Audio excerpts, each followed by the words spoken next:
So hi, Frank. It's Hi, Sarah. great to be. Hi, it's great to be here talking with you. So I'm Sarah, Rebel Scientist podcast, and Frank, I know you've asked me to come on and talk to you. You've got your fabulous product, Manna Vibes, and we're going to talk a little about some of the science concepts, I think. Yes, thank you, Sarah. I really appreciate your time to participate or do this interview amongst ourselves. And yes, indeed, my name is Frank Hochstenbach. I'm the inventor and the CEO of Manna Vibes. And well, you and I go back quite about, meanwhile, 15 years that we worked together at NES Health and did some projects together, including studies in Cuba on fibromyalgia. So, and then you, of course, had various documentaries which you did in the meantime. And now your new mission being a rebel scientist. So I thought it would be great to connect with you and exchange and get an update on where we both are. Yeah, so let's do that then. Let's just give a brief update because it's been a while since we spoke. So yes, you're right. I'm now working in Holland, which is funny. We've done a bit of a swap. My home country. We've done a bit of a swap. And I'm working in California, yeah. Exactly. So I'm in the Netherlands working with a team like Tree Ventures to do the R&D for a transcranial photobiomodulation device. So using red and near infrared light. Yeah. And we're going to set up a company called NeuroThrive, because really it's about more than wellness. You know, it's about how can we encourage people to really thrive in their lives, to really reach optimal wellness in body and mind.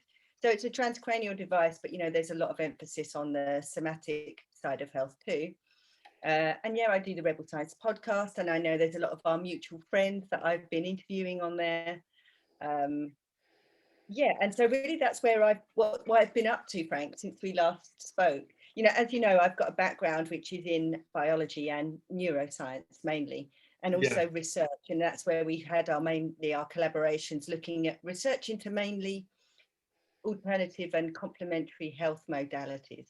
Yeah. That's amazing. You know, my background is quite a bit different. I had an education in chemistry, moving to chemical engineering, ended up in the information age in making chips, so the microchips and semiconductors, and then getting exposed to complementary health or holistic health, and just recognizing how many analogies there are from a you know, kind of computer science perspective of storage, transmission, and processing of information in the body, and where traditional medicine is still assuming that the body doesn't have the most modern technology, more or less. Obviously, in different fashions, not as simple as I try to, you know, maybe explain it here, but it's incredible what we kind of overlook and what the capabilities are within the physics of the human body. Yeah, for sure. For sure, we've been stuck in a chemical model of the human body for a very long time. Absolutely, yeah. Yeah. Yeah, it's time for the switch. Like you say, it's bringing physics into biology is something which is relatively new, but people are starting to do it. You know, there's now a new science of biophysics. Yeah. And like you say, someone from your background who understands that aspect of physics, you know, that's rare to have that in biology, because people tend to kind of stick in their fields. So I think really science needs this interdisciplinary way of looking at things. So yeah, I'm very excited to talk to you about some of the science and some of your insights on that. Yeah, fantastic. Thank you. Yeah. Yeah. You know, like if you know, if the hypothesis I came up to based on the experience and working with frequencies basically is that your body has systems, which communication systems and information storage capability way beyond the brain and the nerve system. I would compare the nerve system maybe with the old-fashioned copper wire telephone system. You know, we wouldn't be able to have this communication like we're doing now, which is all going to fiber optics from California all the way, you know, to the Netherlands. in split seconds with nearly no delays. If we would have had this conversation, let's say 30 years ago, where we would use a conventional telephone line communicating through copper wire, we would have tremendous delays. Now, why wouldn't the body have such an optical communication system, communicating through photons? When we go to an office, we connect to the internet, we do that wireless, Wi-Fi. Why wouldn't the body have a wireless communication systems where cell to cell can communicate, organs to organs communicate? And asking these questions and then, thinking about what some ancient cultures came up with in models purely empirical, like the Chinese meridian system or the Ayurvedic chakra system. Then, and when you add some of the hypotheses on what we know in physics to that, you can very well explain those phenomena and possibly explain why they are so effective in helping in building a stronger health system. Yeah, I totally agree. Yeah, so offline, we've kind of chatted a lot about these different things, and I know that you have opinions about, you even link that back to the meridian system and the Chinese system. I'm interested also from that biophysical aspect of light, because obviously light is my thing now. I'm totally obsessed with light. Yeah. And funnily enough, I was reading something just before we came on, which was about mitochondria. And as we know, mitochondria, where you make energy in the cell, but this article was showing that mitochondria actually line up with each other.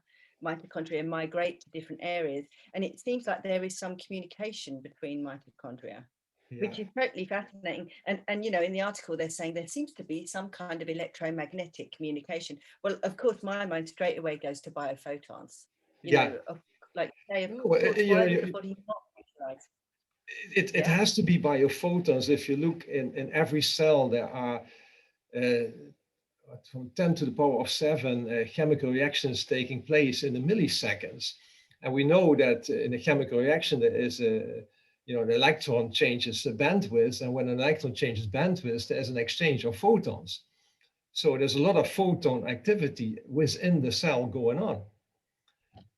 And given that, even then, considering that in the cells we have these microtubuli, there you already have the first potential waveguide structure right within a single cell.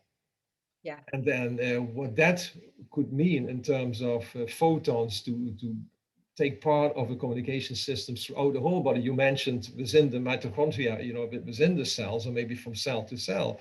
It's very fascinating to that possibility.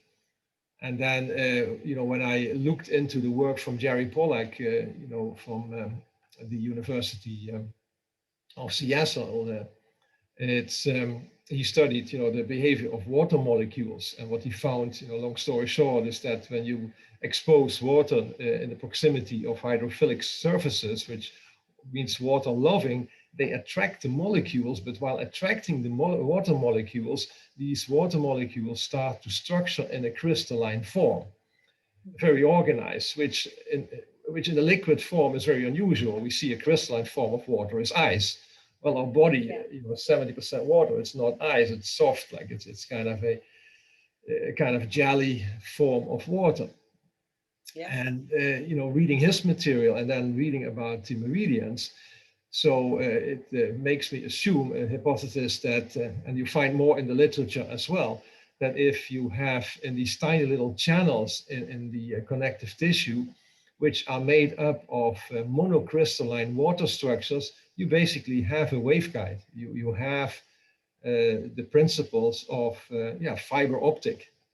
But in modern language, we call it fiber optic, but it's basically a waveguide which allows kind of photons to transmit without obstacles. And, that's true. And there are a few people who are actually on that trip. There's James Oshman, years ago had his living matrix, where he wasn't, talking so much about biophotons, but he was talking about the fascia in the body. And I think to bring that up to date, maybe a little, with what you're talking about, if that fascia is really proteins, collagen is a long protein, but that's hydrated, so it has that crystalline water, like you're saying, Yeah, that next to it. hydrophilic nature, indeed. Yeah, Exactly, because all proteins, have that hydrophilic property. So then all of a sudden that living matrix, where you have all of this fascia in the body, the connective tissue, the collagen, the DNA even, yeah, you have the potential there for that, like you say, that conductive, that crystalline conductive material that totally goes with that theory. yeah, And then the waveguide theory, again, Anirban Bangiapati, who's done like fabulous research into like time crystals and things in the brain, he also advocates that concept of the microtubules possibly being, because they're also, of course, protein, they're also, that's what they're made of. Everything in the body is made of protein. yeah, So of course that's another theory that totally supports what you're saying, that yes, yeah, it does seem like you have these waveguides, or these channels where you can get that photonic communication, and in which case it is an instant communication, yeah. it is. It's And it's instant, like, yeah, so yeah, something that happens in one part of your body can instantly be felt in another part of your body. I mean, we can go even deeper into the rabbit hole, Frank, can't we, and talk about the quantum aspect of that, because of course absolutely, if you're yeah, bringing in physics, you can bring in quantum physics, but even without bringing that in, that is enough in itself to be very, very interesting, that whole concept of how water can be a repository for charge and how it can transmit a charge instantly, and how possibly it can do that with EMF energy or light energy, yeah. EM energy. Yeah. And then it's wonderful where you know your activity with the red light therapy, how you can positively influence these natural systems in the body with little intervention, and those are the ways we should look at, because they're very natural ways to strengthen the body's capability, as we also try to do it with the mana vibes frequencies.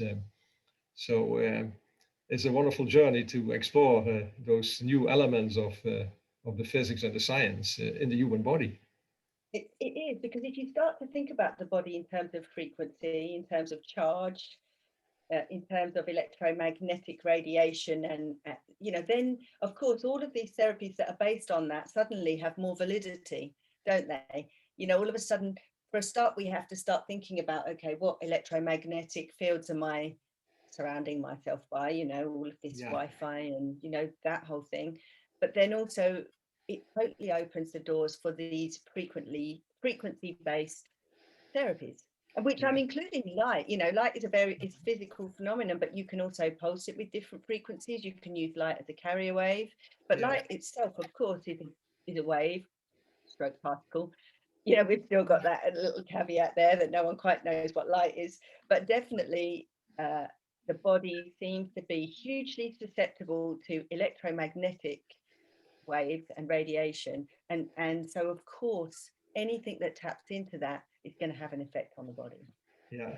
And it's amazing that we should realize that the planet we live on, and the planet where you can live on, which has all these three elements. It has an electromagnetic field of the Earth.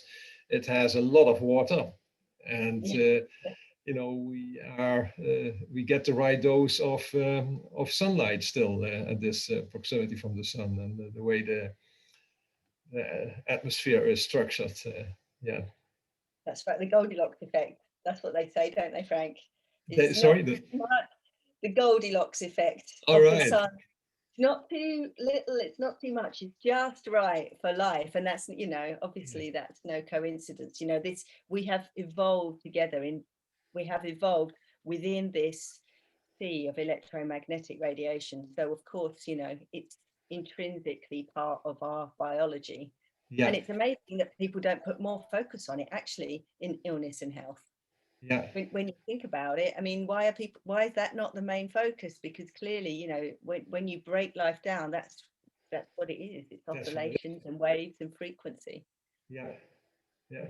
Fascinating. Thank you, Sarah. Another thing I wanted to run past you, if we look at the human body as made up out of individual cells, and we both are familiar with the work of Bruce Lipton, theology of belief and the studies he did. Now, if we look at, I saw some numbers already a while ago that what we would call the human body or the elements or the different cell types having, skin, bone, blood, you name it, the different organs. I saw a number of 37 trillion human cells, which might well be, I didn't count them, but I assume whatever was probably, it seems a lot. So, but then what fascinated me even more that then we, of course, in the gut and residing in our system, there are, foreign invaders, let's call it the bacteria and viruses, which are occupying our body. And I was fascinated that we're basically largely outnumbered. And outnumbered at large because the number mentioned was 370 trillion of foreign cells residing in your body. So that then, I was playing in my head. So that means we're basically a hotel. Yes. A hotel. Hotel and limousine. Well, depending on what you like.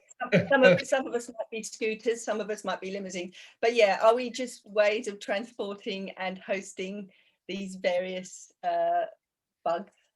Yeah. It could be from, yeah. So a hotel for bacteria and viruses, and they're even a substantial part, essential for our well-being. Well, that's what I was going to say, because you said invaders. I don't think it's invaders at all. I think this is what we are. I mean, a really good word that I like is holobiome, which means that we're a collaborative, we're a collective. Yeah. And I used it invaded to make the point how we typically look at it. We have a bacteria, we have viruses, so we need to use antibiotics. To cope with it. And then there's no, you don't need to, you shouldn't. No, definitely. Yeah.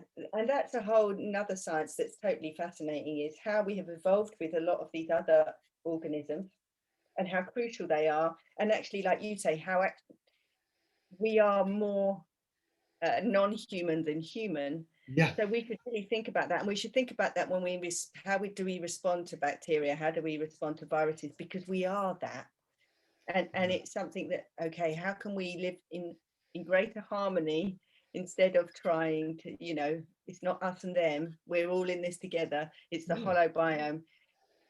That's why I try to explain it to some of my friends and family, and I keep coming back to the hotel analogy. So now you're a hotel and you have all these guests, and now some of these guests are starting to make some trouble for whatever reason. They don't feel comfortable. They start making trouble. Well, the last thing is you call the kitchen, said put poison in their food. That's what you shouldn't do. When we talk about antibiotics, it would be like putting poison in the food, and you impact all your guests, even the good guests.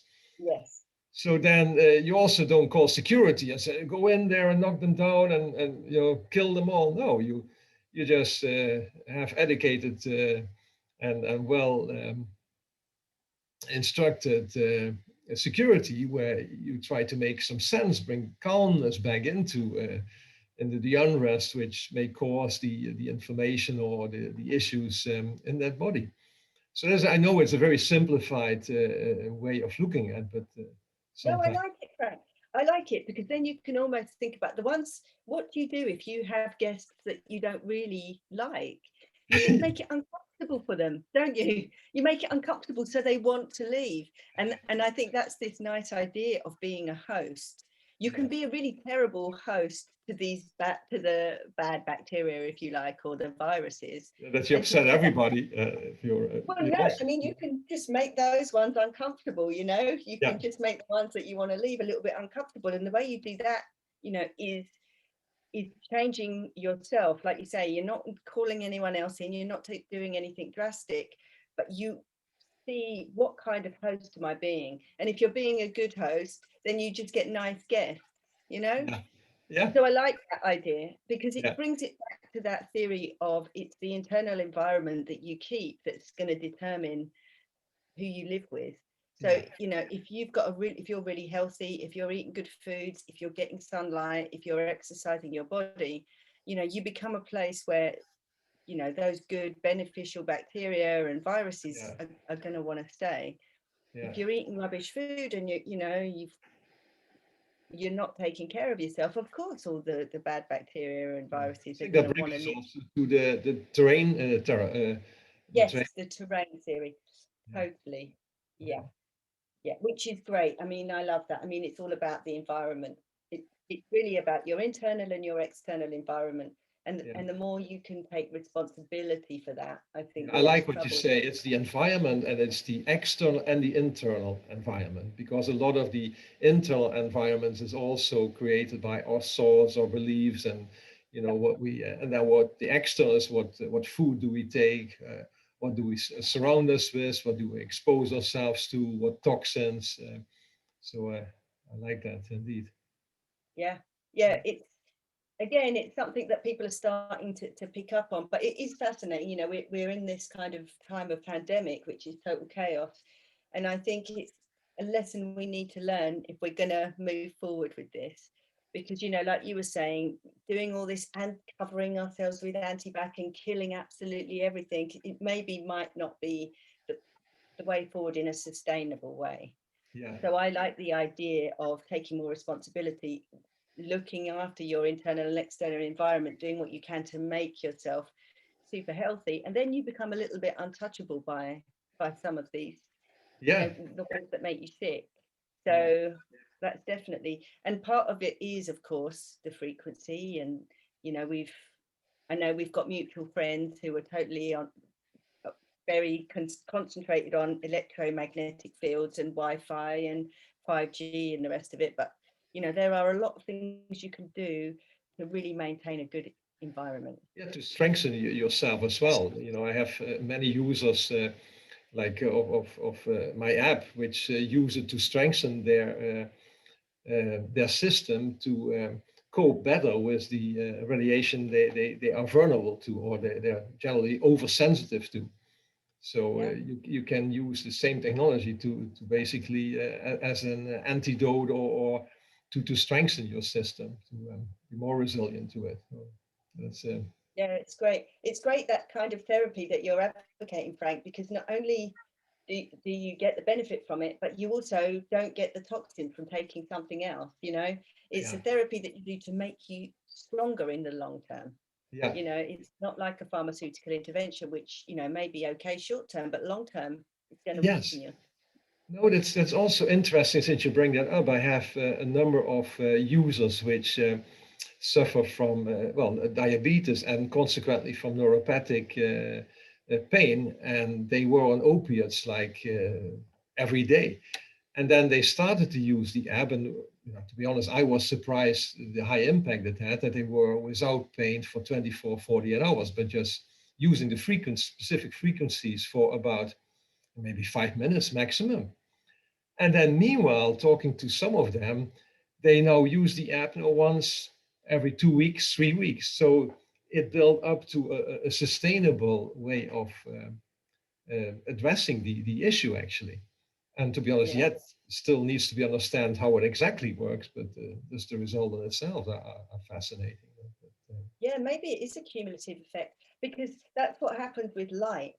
Because the more you use light, your body starts to make those enzymes and chemicals that receive the light.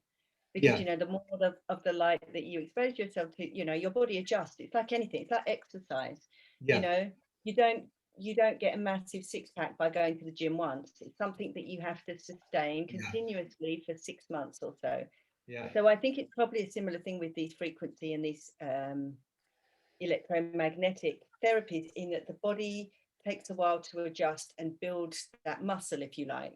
So Yeah. it's a cumulative effect. And once you get to that kind of level of fitness, it's easier to sustain. Yeah, yeah, that's a fantastic analogy. Thank you for that, Sarah. Also, before I forget, I want to give you the feedback. Since you told me on your work on the red light, actually, my dad was suffering from Parkinson, And so at one point, I recommended a number of things besides using my app. I said, you know, what you should try, you know, buy a red, you know, infrared lamp, you know. So, Yeah. and he's been doing that daily for every second day for, I would say, for 2 years. And Right. already for over a year, his Parkinson symptoms have significantly become less. He actually is 85, and he got his driver license renewed after they stopped it because of Parkinson. Yeah. Oh, that's fabulous. That's fabulous to have a marker, you know, a metric. Okay, he wasn't able to drive and now he can drive again. And that's so fabulous for him that that happened. Yeah. I'm so glad to hear it, Frank. I mean, actually, Parkinson's is one of the illnesses where they are making some great strides with red and near infrared light. You know, they're publishing and doing research on that a lot. So that's so cool. That's fantastic. Yeah. Yeah. Yeah. Brilliant. Good. Well, fantastic, Sarah. It was a wonderful interaction of, you know, thoughts and ideas, and you giving me even some further insights on from the science and sharing your knowledge. So thank you so much. Thank you. It's super cool, Frank. It's always nice to talk to you. Yeah. Bye-bye. Let me stop the recording here.